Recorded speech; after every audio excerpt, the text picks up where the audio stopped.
Hello game fans and welcome to another video from Gaming Debugged. Having a daughter who's mad about horses has meant that we built up quite a collection of horse games on our Xbox. On the off chance that you are an equestrian loving family and own an Xbox, this might be just the list you're looking for, so let's get stuck in.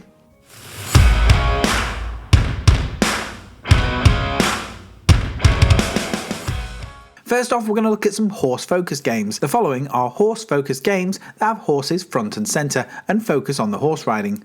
The second section will summarise games with horses in them, but they're not the main focus of the game. Spirit, Lucky's Big Adventure. If you're a fan of the movies and TV series, then this is a must for the fans. The riding mechanics work well and you'll soon be running and jumping across the vibrant landscape. The game is quite simplistic and involves an array of fetch quests, race, and a small number of stealth sequences as you attempt to avoid the bad guy Hendrix. The game has some good voice acting, which means less reading for small children, and the music brings the rather flat town of Madeira to life. Children between 5 to 10 will get the most out of this, but older children will complete it in a few hours. For a licensed game, this is passable and sometimes really enjoyable, but it does lack many of the stable management elements that we find in some of the other games. Horse Club Adventures. Horse Club Adventures is a vibrant open world that sees players enjoy a 2-week vacation riding horses and completing quests. At first, players create their own character and horse, no male characters sadly, from a very limited collection, and then are given a multitude of fetch and delivery quests across the huge open world. With over 12 hours of gameplay set around 10 different locations, it can get a little bit repetitive, but my girls loved it and were happy to work hard for the island's inhabitants. A compass would have been really useful for the younger players, as it can sometimes be difficult to find your bearings, but after the 5th hour of play you should have a good lay of the land. Costumes and accessories are unlocked throughout the game, and personalising your horse and character are better at the end than in the beginning. My Little Horse Championship. My Little Horse Championship is a simple horse management game that sees gamers explore a handful of simple villages, create and train horses, and take part in a series of events and competitions. The controls when riding are particularly clunky and do take some time to get used to. The open world is quite basic, and you'll notice the grass moving from side to side instead of actually swaying. There are plenty of customization options and stable management elements, but you need patience and time to work through the hours of gameplay. Hardcore and desperate horse fans only on this one. Unicorn Princess.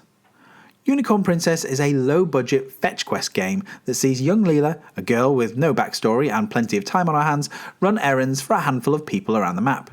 This is achieved by riding a regular horse to markers around the world to trigger quests. Whether you're searching for lost rabbits or delivering messages, most of the games will have you finding things or racing around. However, at various points in the game, you'll be called to the ethereal dream world in which you meet and ride Unica, the rainbow-haired unicorn.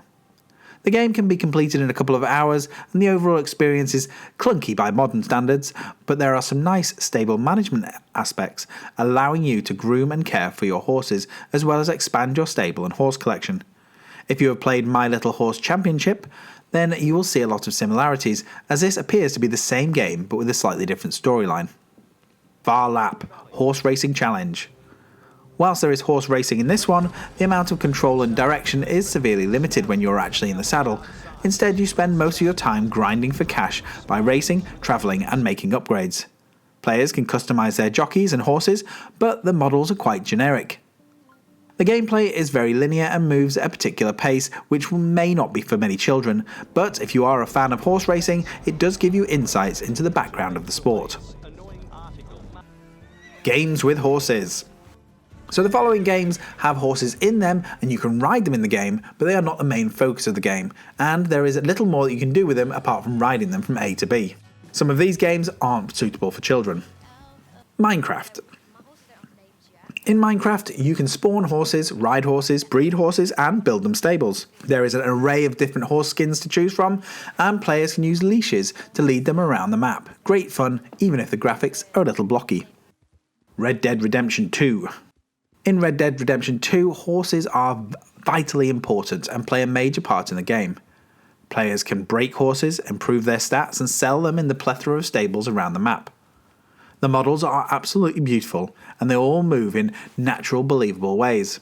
When breaking a horse, you're often thrown off numerous times as you improve their stats to gain additional skills, from strafing to rearing up. The horse part of Red Dead 2 is fantastic and would make a great game for children. However, the swearing and stolen horses and shooting are not really appropriate for younger players. ROBLOX. There are lots of horse games to choose from on ROBLOX, from unicorns to horse racing. The graphics are usually pretty basic and the controls are the same across most of the games. Horse World is one of my children's favourites, but it often asks you to spend Robux to enhance and personalise your horse. Assassin's Creed. Horses have played a crucial role in the Assassin's Creed franchise and has developed as the games have gone on. At first they were used as transport and a way to get to higher places, but as the games progressed they added combat mechanics, and by Valhalla you could switch to cinematic horse cam to see your trusted steed in all its beauty. SKYRIM. The horses of Skyrim are hardy and strong and make up for in endurance what they lack in speed. There are 5 colours to choose from, and they can be bought or rented from the various stables on the map. If you choose to steal a horse, it is considered a crime and you'll pay for this later in the game. The riding mechanics are satisfying, and whilst you can't go into any houses or buildings, riding across the map is preferred to fast travel and, of course, walking. Kingdom Majestic. Kingdom Majestic is a pixel art style game that sees players ride their mount in a side-scrolling adventure. All mounts can stand still, walk and gallop, and some have a special ability.